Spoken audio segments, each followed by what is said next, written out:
Elles sont jeunes, elles travaillent dur et cassent les stéréotypes dans le monde du cyclisme au Rwanda. Avec des débuts très difficiles, elles arrivent aujourd'hui à célébrer des victoires, même à l'international. C'est le cas de Saverine Nirere, affiliée à une équipe kenyane à Mani. Quand j'ai commencé, tout le monde me prenait pour une folle, malgré le fait que j'avais un frère qui faisait aussi du vélo.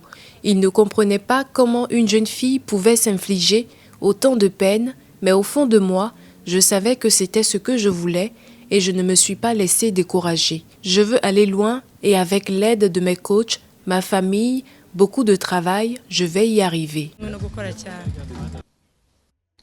À l'âge de 22 ans, Saverine a déjà remporté plusieurs compétitions au Rwanda et participé dans d'autres en Afrique et en Europe dans les catégories de courses sur la route, le gravier ou encore le VTT.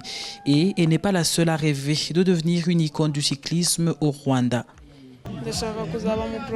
J'ai 21 ans et je veux aussi devenir une cycliste professionnelle. Le fait que nous ayons plusieurs compétitions ici m'aide à me familiariser avec le monde de la compétition. Là, par exemple, je viens de finir une compétition de cyclisme VTT qui a duré 5 jours et c'était ma première fois.